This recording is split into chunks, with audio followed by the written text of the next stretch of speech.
Jalaya stood calmly and just wanted to understand why she was being insulted.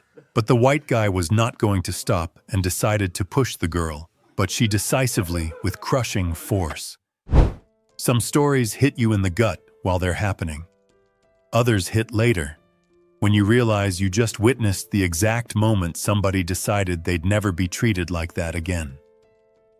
This story did both. It happened about 2 months ago at a high school in Georgia.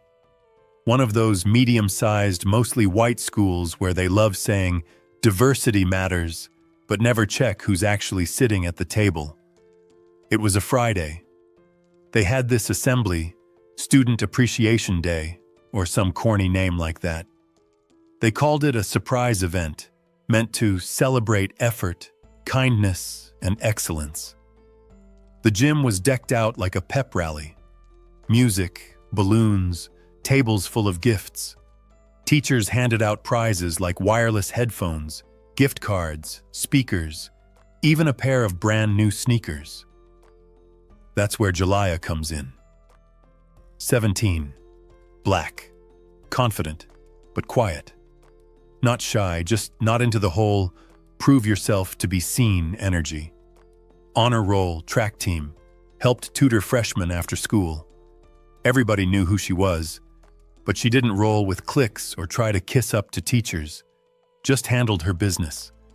She was the last person anyone expected to get played. But that's exactly what happened. Toward the end of the event, they announced a special gift section. They called up students randomly from a list. Jalaya's name got called. A few cheers. She walked up to the center of the gym, where the table of gift-wrapped boxes sat. She grabbed one. Simple red wrapping paper, gold ribbon. She took it back to her seat, unwrapped it slowly, then paused. Inside was a single banana. Nothing else. Just a yellow banana sitting on tissue paper like it was jewelry. For a second, she looked confused. Then came the laughter. A small group of white boys near the bleachers lost it. Red in the face. Bent over, slapping each other's arms. You know that kind of laugh. The one that tells you you're the joke and they planned it. And she knew it too. She stood up, walked straight over to them, held the box out, and asked, calm as ice, "Want to tell me what's funny?" One of them, the loudest one, wearing a Bass Pro Shops hat, like it was a crown, grinned and said, "You know what they say, potassium keeps you strong." The others chuckled behind him like backup dancers. Jalaya didn't blink. She said, "Let's talk. In the hallway. All of you." Now this is the part that still haunts me, in a good way. She didn't yell, didn't curse, didn't give them what they expected. She just invited them. And for some reason, they went. They followed her into the side corridor near the locker rooms. I did too. Not because I was being nosy, because I felt it, that something real was about to happen. In the hallway, Jalaya turned around. She looked at the boys, 4 of them now. She said, "You had something to say. Say it now." The main one, the one with the cap, smirked. "We just thought it was funny, that's all. You're always walking around here like you're better than everyone." Another added, "Yeah, like you got something to prove." Then came the part that burned. The cap-wearing one said, "Truth is, none of us ever liked you. You don't belong here. You're just a diversity pick in tight pants. We gave you that banana because that's all you really deserve." And he laughed, loud, in her face. The other 3 weren't laughing anymore. They were starting to realize this wasn't going the way they thought. Jalaya took one step closer, looked him dead in the eyes, and said, "Funny, you got all that to say with your mouth, but nothing to offer with your grades, your game, or your personality. He blinked. She wasn't done. You're angry at me for existing better than you, and that's not my problem. Maybe if you spent less time trying to make jokes and more time working on yourself, you wouldn't have to come up with banana gags to feel important. His face flushed. He stepped forward, chest puffed. You want to go, huh? And he shoved her. But here's what he didn't know. Jalaya boxed. Her uncle taught her growing up. Every Saturday morning, every summer break. She didn't fight dirty, didn't fight for attention.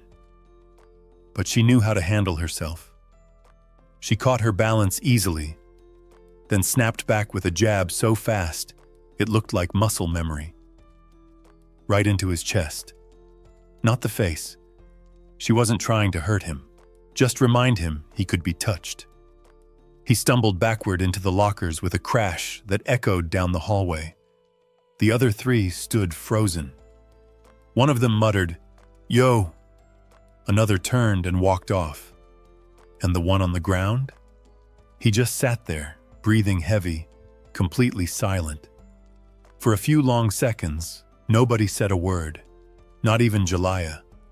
She just stood there, fists unclenched, breathing steady. Like nothing she just did required extra energy. Like checking someone on a racist joke was just part of life. And honestly, for her, it probably was. The boy in the Bass Pro Shops hat didn't get up right away. He stayed down, hand on his ribs, blinking like he was trying to figure out how the hell things flipped so fast. Eventually, he stood. But not like before. No more shoulders back, no more puffed chest. He looked smaller now, embarrassed. Like he knew his moment had backfired in front of everyone who mattered. Because yeah, people saw. There were two girls coming out of the gym who caught the last part. A teacher walked by just after it happened, and even though he didn't say anything, he looked at Jalaya like he already knew who told the truth in that hallway. The boys didn't report it. Not a word. Not to teachers, not to admin. Because how would they explain it? We gave a black girl a banana as a racist joke and then tried to intimidate her, but she stood her ground and made us look pathetic. Yeah, that wasn't going to fly. The next day? Different atmosphere. Jalaya walked in like always, clean, confident, no makeup, no hype, just presence. But now, people noticed. Not because she was loud, not because she was flashy, just because when someone walks like they know their worth, you feel it before you even look up. The boys? They sat separately at lunch. No more laughter. No more snide remarks in the hallway. They didn't even talk to each other much, especially not around her. And the whispers? They were all on her side. She really decked him. She didn't even flinch. She just stood there and let him sink his own ship. She didn't become some celebrity or anything. She didn't want that. What she did get, though, was respect. And not the fake kind. The kind that makes the room quieter when you enter. The kind that makes cowards think twice. One of the teachers, Ms. Hall, who teaches English, invited her to speak during Black History Month. Not because of the incident, because of the way she carried herself afterward. And Jalaya? She agreed. She stood in front of that whole auditorium, looking out over rows of students who had seen that box, seen that hallway, heard the rumors, and she said, "People want to reduce you to a joke when they're afraid of your voice. They'll try to shrink you down to what makes them comfortable. But you don't have to play that game. Your power is yours. Keep it." Thunderous applause. Even from the teachers. Even from a few students who used to keep their heads down when this kind of stuff happened. She became more than the girl who hit back. She became the one who shut it all down. And that boy? He never made another joke like that again. At least not out loud. Because after you get dropped in a hallway for racism, you learn that some things carry weight, and some names carry warning labels. The craziest part? Jalaya never bragged, never reposted the story, never told her side on social media. She just let the truth speak. And truth, it traveled. The administration never addressed it publicly. Too afraid, too unsure of how deep it went. But they knew. The banana prank? That was their wake-up call. And even if they wouldn't admit it, that moment forced them to look a little harder at the stuff they let slide. Sometimes change doesn't come from speeches, or emails, or policy updates. Sometimes it comes from a hallway, a banana, a punch, and the girl who refused to let it define her. But let me be clear, this story isn't just about one girl and one fight. It's about what happens when you expose something that's been rotting underneath the surface for way too long. Because after that day, other things started bubbling up. Teachers started checking certain jokes harder in class. Students who'd never said anything before began calling out microaggressions when they happened. It wasn't a revolution, but it was a ripple. And that ripple had a name. Jalaya. She didn't ask to be a symbol. She didn't chase the spotlight. But somehow, just being herself in that moment, just refusing to be broken by cruelty, ignited something people hadn't seen before. You could feel it. In the way the front office lady smiled a little differently when Jalaya came in.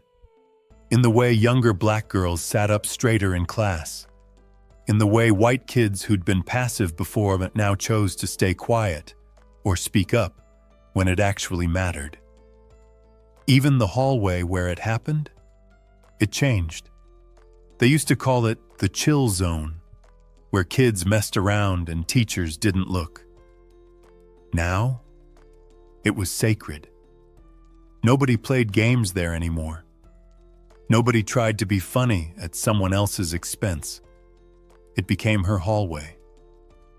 And maybe that sounds small to you, but for every kid who's ever had to sit through jokes, smile through disrespect, pretend they didn't notice the shade, it meant everything. Because sometimes the win isn't just beating a bully, it's making sure the next one thinks twice. And Jalaya? She didn't just think fast. She hit smart. She walked away whole. And every step after that, she took it like she owned the floor.